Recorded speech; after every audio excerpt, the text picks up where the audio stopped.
All right, guys, I know we probably lost this game. But 5 seconds remaining. Stop jungling. Let's Radiant push. team ban. All right, guys, I know we probably lost this game, but we can still do this. Thanks, guys. Thanks a lot. Nisha, he's going out of mana. He's used so many in this fight. Roar not even used yet, and the Absol got, I believe, 3 or 4 stuns. Of course, including the need of a buyback. But either way, that's how you want to play it if you're Team Secret. Liquid, you gotta have more coordination. You cannot afford to be caught on different targets. And a rare smile from Puppy, as he knows they totally just worked Liquid in that last team fight. And now we're beginning to speed up that timeline that we were talking about, Kyle, where now, hey, Matumba Man's gonna have BKB. You are mostly focused on magic damage. Exactly. You've also been mostly focusing on Pipe and Eternal Shroud. You don't have a whole lot of things to deal with the physical damage of Matumba Man. You don't. You were planning on getting way further ahead as Liquid here, because to your point, you itemized for the mid game. You did not do anything to deal with PA. Mickey is a full item away from an MKB. You have no plus armor on your other 2 cores, any of your cores really. So suddenly Matumba Man is king of the game, and Liquid are now what feels like an item behind. Being attacked. Chronosphere is willing to take the fight now. Tower is under attack. Oh, Taiga still going to be found on the tail edges of the fight. Nisha assassinates him. Okay, are they going to find Matumba? Yes, they are. All right. Skewer back. They have the stun. Oh, they missed it. Samael. He was barely off the mark, and now the BKB going off from Matumba Man. He doesn't have any of his team, though. He is all alone. Secret's not even making a move to try and help him out. They're actually gunning for the tier 3s instead. What? Yeah, they said, Matumba Man, you're way out of position. We're nowhere close to you. We can't help you, dog. Ice blast. Oh, Samael leading the charge, and he's going to regret every bit of that. You thought you could defend with just 2 cores like that? Koifa does manage to get his skewer back onto Nisha. He'll jump away to his orb. Koifa survives, but without Samael, they are lacking a bit in defense.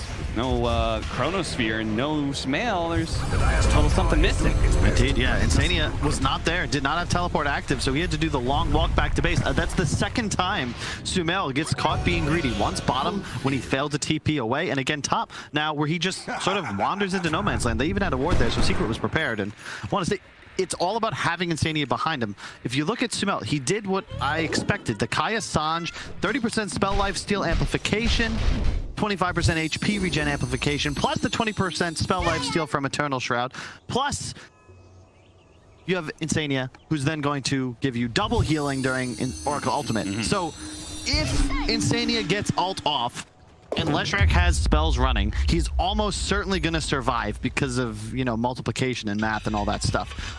Alone, he's just dead. So more discipline will be required. Still a pretty even game. Matumba Man, you know, I guess he was first, so Sumail thought maybe he'd give his friend a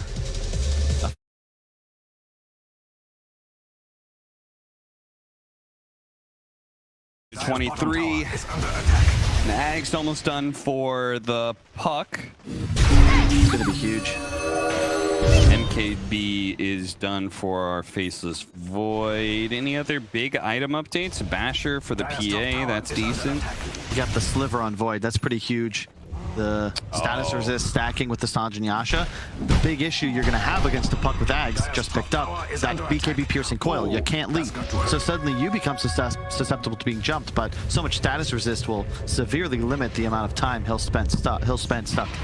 Top tier 3 is going to be okay, but Liquid got to be cautious. They're playing on top of Secret's vision right now. It's a good time for a smoke, but they got to reclaim their jungle. I like that point you just made about the status, because especially if they get a coil onto like Sumail and Mickey, right?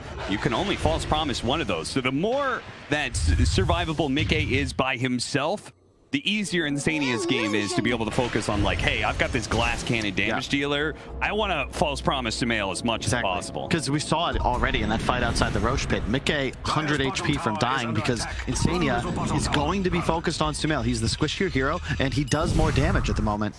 Better synergy as well with the Oracle abilities is Taiga. Gotta be a little cautious here. Meanwhile, Team Secret You could see their synergy, plain as day, amping up the PA as much as possible. The Beastmaster Aura, Solar Crest, giving him a pipe as well, and then they just have a bunch of disables plus an Ice Blast behind that. They are doing everything to make sure Matamaman can go in with confidence and just blow people up one after the other. Yep. And Liquid, it's a different style. It's all about getting their spells off the team fight. When Koifa's going for a Shadow Blade. He's not worried about amping his carry. He's just trying to ensure that their initiation and their team fights are taken in the optimal way. It's Mike and Sumail that are going to have to deal all of the damage, but that was the second Aegis we've seen Liquid take and not really utilize. This game doesn't get much easier for them as it continues. And part of that has got to be what you were talking about very early on. Split push and vision control that Secret has, but it looks like they might just be able to find Yapsor here using the shard, the horn toss. Tossing him up in the air, skewering him on back. Really nice ability to have just for the extra stun and the guaranteed skewer. Double damage. And yeah, exactly that. The later this game goes, the more Insania and Taiga are going to be in trouble, but really more Insania. I mean, even grabbing the Nether Shawl, so outside of tower range, he's currently at 4 armor, so he'll be more than 0 if he takes even a dagger from the PA. Puppy got to be found first, but the Old Scepter offensively from Puppy does help him get away. He's going to use that Psychic Headband. Get back, he says. Double damage onto the PA. They need to be able to blow him up now, but Sumail, he actually got stuck inside the Chronosphere. Matamaman's able to jump away, and maybe he can re-engage. We'll have to see. A bash comes out from the dagger. Mickey having to use Chronosphere and PKB, but not netting a kill there. Secret. They're going to be hungry for a fight now.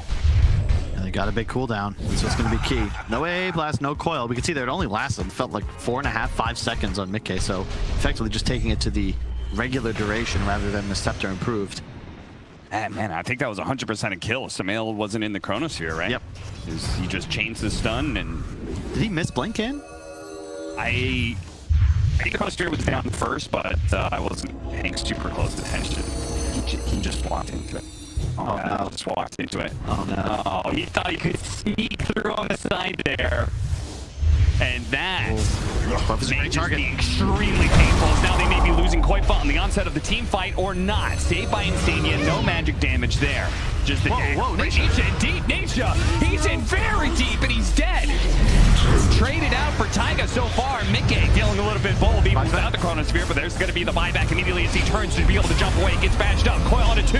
Yapsor in deep. Goes for Insania. They're going to deny a false promise, and now the cores are in trouble of Liquid, but the damage is coming in. Koifa's going to be the first to die. Mickey with his BKB, he's feeling alright. Sumail actually heals himself up to full off all that spell lifesteal that he's got going on. The back line of both sides are falling, but ultimately Matamaman died, and your entire lineup is predicated on his damage. Yeah, that was such an awkward fight. I mean, what was Nisha must have just misclicked. He suddenly appears. You could see the stutter step, like, wait, what happened? And then he just dies in melee range of the Shrek. Oh, BKB, no BKB. You gotta be careful. He might catch the They save the Oracle. They're gonna buy back immediately on Koifa. They know Mickey's in trouble. Mickey changed on Mickey's Ice Blast, and Mickey's dead. Sand King may be traded out, but even that is going to be tough to get the kill on. His Koifa, oh, he couldn't get off the shockwave. That allows Yapsor to be able to blink away. He goes for the TP out. They just committed murder and didn't get caught. And this is a little sloppy, Cap. Yeah. I mean, there's a lot on the line here in this game for both these teams. And there's a lot of unforced errors. Gotta say, what are you doing there, Mickey? There's no Oracle alive. Enemy heroes are still alive. The magic damage, he's at half HP with no BKB.